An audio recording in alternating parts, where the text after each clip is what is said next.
नमस्कार साथियों, आप देख रहे हैं केशव सिंह वॉइस। जैसा कि कुछ दिनों हमने देखा कि एक जो जिस विषय पर बीजेपी भाजपाई हिंदू सनातनी जो लोग हैं वो एक विषय के ऊपर बहुत ज़्यादा डिस्कस कर रहे थे, विचार विमर्श कर रहे थे आपस में। जो स्टालिन के बेटे और मंत्री तमिलनाडु डीएमके में सनातन धर्म और डेंगू मलेरिया को लेकर उन्होंने कुछ बातें कही कि सनातन धर्म जो है, तमिलनाडु के सीएम के बेटे ने कहा कि सनातन धर्म और डेंगू मलेरिया को लेकर जो बातें कही उससे हंगामा मच गया। स्टालिन के बेटे और उदयनिधि स्टालिन ने सनातन धर्म से जुड़े पर जो कहा उस पर विवाद भी बहुत बड़ा पैदा हो गया। अब हमें यह समझना पड़ेगा कि उन्होंने ऐसा क्यों कहा। उन्होंने उसको डेंगू और मलेरिया के मच्छर के जैसा कहा कि ये उसका उपचार नहीं, उसे समाप्त कर देना चाहिए। जैसा कि हम सभी जानते हैं कि तमिलनाडु के जो बहुतायत लोग हैं वो पेरियार के विचारों से प्रेरित हैं। पेरियार का कहना था कि समाज में समानता होनी चाहिए। सनातन धर्म जो है हमारा, वो अगर मूल रूप से ये देखा जाए तो वो मनुवादी सोच को लेकर चलता है, जहां पर ऊंच नीच का भेदभाव अपने चरम पर हमने देखा है। हमारा देश तो सैकड़ों वर्ष की गुलामी में था,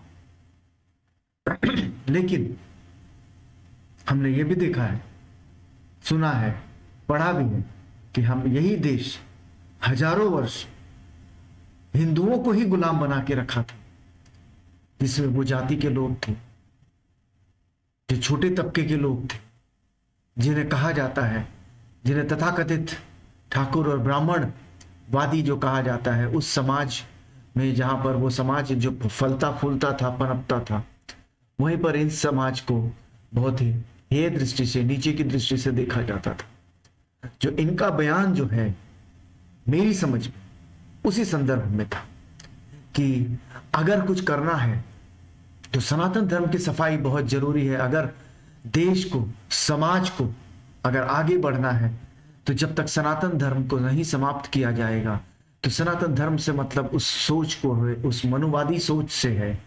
अगर हम उसे समाप्त नहीं करेंगे तो ये देश कभी भी आगे नहीं बढ़ेगा। हम ये कहते हैं कि उन्हें आरक्षण दिया है, इन्हें ये दिया, ये हम क्यों नहीं देखते कि अगर ये आरक्षण आज, क्या वो आरक्षण 100% जा रहा है? उस आरक्षण का क्या उन्हें फायदा मिल रहा है? वो तबका जो बहुत ही गरीब है, बहुत ही गरीब है, उस जाति में बहुत ही गरीब है, आज की जो शिक्षा व्यवस्था है वो इतनी महंगी है, क्या वो अपने बच्चों को वो शिक्षा दे पा रहे हैं? तो यदि वो भी जो थोड़ा बहुत जो आरक्षण है, अगर उसे भी समाप्त कर दिया गया तो हम फिर से उसी जगह पहुंच जाएंगे जहां से हम इस समाज को निकालने की कोशिश कर रहे थे। जैसे कि सोशल मीडिया पे आलोचनाओं का एक अंबार निकल पड़ा था, उन्हें सफाई भी देनी पड़ी थी। उनके बयान को लेकर सोशल मीडिया भी दो भागों में बटा हुआ नजर आ रहा था। एक तरफ कई उनकी आलोचना कर रहे थे तो दूसरी तरफ उनके समर्थन में खड़े थे, जैसे कि कुछ हम जैसे लोग भी हैं जो उनके समर्थन में भी थे कि द्रविड़ मुन्नेत्र कजगम डीएमके नेता और तमिलनाडु सरकार में मंत्री उदयनिधि स्टालिन ने सनातन धर्म को मिटाने के मुद्दे को लेकर हो रहे एक सम्मेलन में कहा था कि सनातन धर्म मलेरिया डेंगू की तरह है और जिसे मिटाना जरूरी है। उदयनिधि प्रदेश के युवा मामलों और खेल मंत्री के अलावा फिल्म लेखक, निर्देशक और एक्टर भी है, अभिनेता भी है। उन्होंने कहा कि ऐसी कुछ चीजें होती हैं जिनका विरोध करना काफी नहीं होता, हमें उन्हें समूल मिटाना होगा। डेंगू बुखार, मलेरिया, कोरोना या ऐसी चीजें हैं जिनका हम केवल विरोध नहीं कर सकते, इन्हें हमें मिटाना होगा। सनातन भी ऐसा है। तो सनातन को आप धर्म माने, सनातन को आप सोच माने, तो आप उसे सोच मान के देखिए कि ये सोच जो है आज भी समाज में फूल रही है, पनप रही है। हमने देखा है कि कई देशों, कई जगहों पर, इस देश के कई राज्यों में, कई जगहों पर, कई गांवों में आज भी ऊंच नीच और वही भेदभाव है। तो ये भी वही डेंगू मलेरिया और वही सब है जिन्हें हम समझ नहीं पा रहे हैं। इसे हटाना मिटाना बहुत जरूरी है, क्योंकि पढ़ा लिखा वर्ग जो है वो भी अभी इन सब बातों से निकल नहीं पाया है, बाहर नहीं आ पाया है। तो मेरी समझ में एक ही धर्म है और वो है सिर्फ और सिर्फ इंसानियत। उससे बड़ा न कोई धर्म था न कोई धर्म है। ये मेरा मानना है। आप इसे समझें या ना समझें, यही है। तमिलनाडु में जो उनके बेटे ने जो डेंगू को लेकर जो बातें कही, तो उसका भी एक कैप्शन है, ये उनके पुत्र हैं।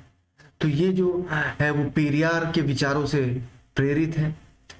जो उन्होंने जिस तरह की बातें उन्होंने वहां के समाज सुधारक के रूप में जो कही थी, और मुझे लगता है कि साउथ में, तमिलनाडु में जितने हद तक इन सब बातों पर विजय प्राप्त की है, आज भी जो हिंदी बेल्ट का जो काउ बेल्ट एरिया है, जो स्थान है, जैसे उत्तर प्रदेश, बिहार, राजस्थान, मध्य प्रदेश, इन सब जगहों पर आज भी हम उन्हीं मान्यताओं, उन्हीं रूढ़िवादी मान्यताओं को लेकर हम चलते हैं।